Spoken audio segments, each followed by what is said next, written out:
Hi, this is Ryan from Oxbow Fly Rods, and in this video I'm going to be going over how to wrap your guides and install your tip top. Along the way I'll also be doing an in-depth overview of the tension knot that you'll be using to wrap your guides, along with going over the components and tools needed to do this job. Let's begin.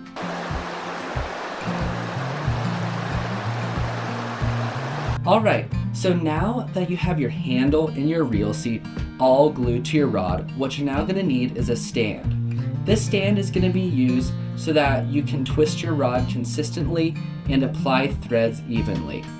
And the stand that I have here is by CRB, but I've also seen people make their own stands either out of wood or 3D print them or even use cardboard.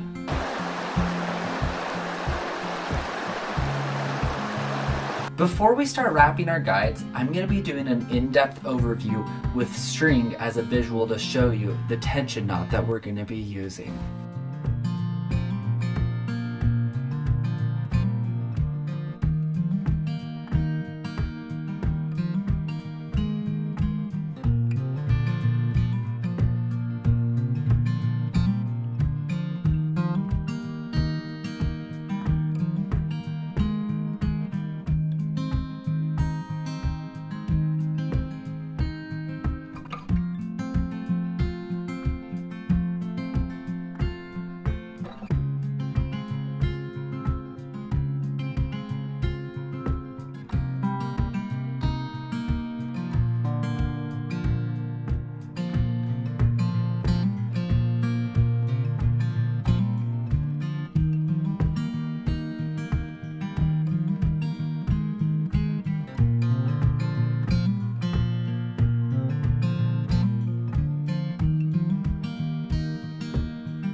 Alright, so now that you know the tension knot that we're going to be using to wrap our guides, we're now ready to begin. To start, the type of guides that I'm using are called snake guides. And to wrap these, I'm going to be starting at the bottom of the rod and first attach the hook keeper guide, and then I'm going to be moving up to the stripping guide, and then I'm going to move up to the snake guides, and finally put on the tip top. However, for this video, I'm only going to be showing putting on one guide and the tip top since you're using the same knot.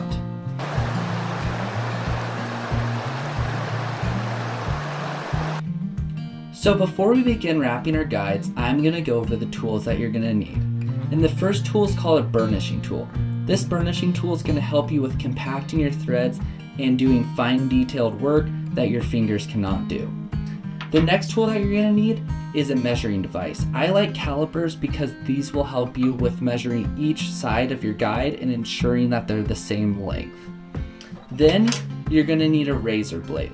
This razor blade is going to help you with going in and cutting close to your wraps and ensuring that you do not have any thread poking out for when you epoxy.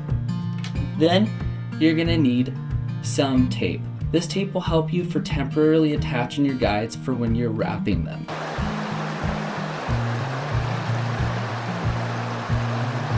Alright, so now we're ready to put on our guides, and what you're going to want to look for when putting on your guides is you're going to want to make sure you follow the spine and also place it right on where you marked it with the grease marker. Something to look for before you put them on is you want to make sure that you have this end filed down on each side of your guide.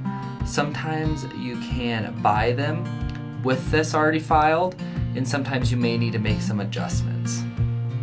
What I'm doing here is I'm putting on a piece of tape, and then I'm going to place my guide right down right there, and then I'm going to start wrapping And you're first just gonna wanna just lay it down close, and then we'll measure it up in just a second. You're gonna wanna lay down a few threads just to get some tension going so that you can shuffle it around if you need to. And what I'm gonna be doing right here is just measuring to make sure that I put down enough wraps. Depending on what it's at, I may push it down. Looks like right here, what I'm gonna need to do is push this nice and down. You're gonna wanna put on a few wraps right here.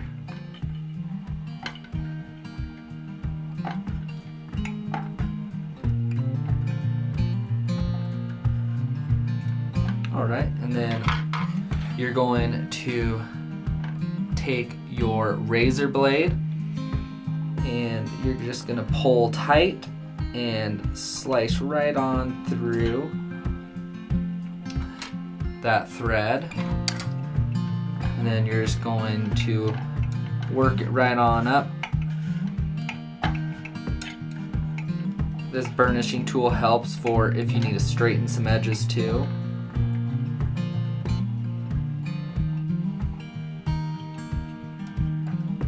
Just got to make sure those threads are nice and compact. And then I'll go up high a little bit just to make sure that I can then push these down so that they stack up nice and evenly. You're just going to want to work this right on up, making sure to get rid of any gaps that there are.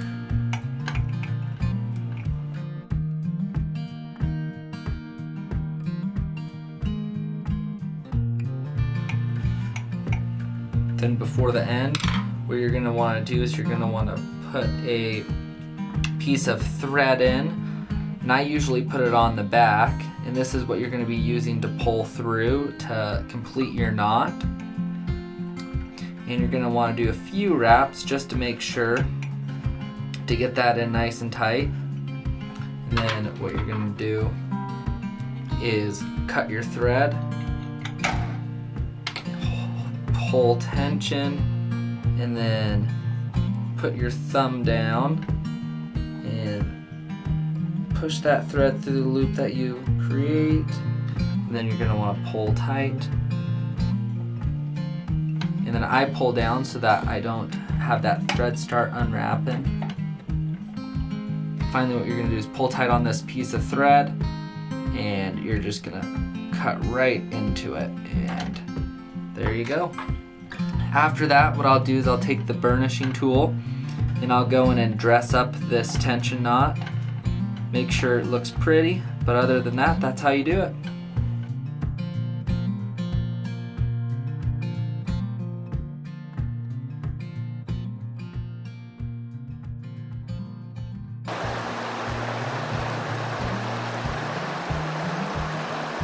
Alright, so now that you've wrapped on all of your guides, we're now ready to install the tip top. And to install a tip top, you're going to need a few things. The first thing is a lighter. And the next thing you're going to need is tip top adhesive. You can also use epoxy as well. Next, you're going to need a pair of pliers. This will help so you don't burn your hands while you're heating up the tip top. And finally, you're going to need some isopropyl alcohol in order to clean the tip of your rod.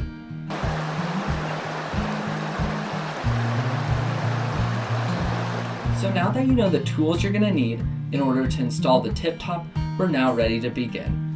And the first thing that you're going to do is you're going to grab your isopropyl alcohol and apply it to a rag. Once that's all done, you're going to add it to the top section of your rod and twist in order to make it nice and clean. Once that's done, what you're going to do is you're going to take your razor blade and your tip top adhesive and you're going to shave off a little slice.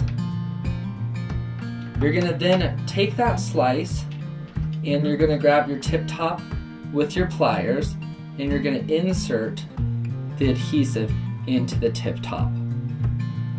Following that, what you're going to need to do is grab your lighter and heat the tip top. Once it's nice and hot and you know the glue's melted, you're ready to add it to the tip of the rod. And to do that, you're just going to push it on and you're going to twist in order to make sure that glue spreads evenly. Once that's complete, all that's left is adding a few wraps behind the tip top, and that will ensure that when you epoxy it, it all stays together. And that's how you install the tip top. So now that you've finished wrapping all of your guides and installing your tip top, you're now ready to add your maker's mark and apply epoxy. And that's what we'll be doing in the next part of this series.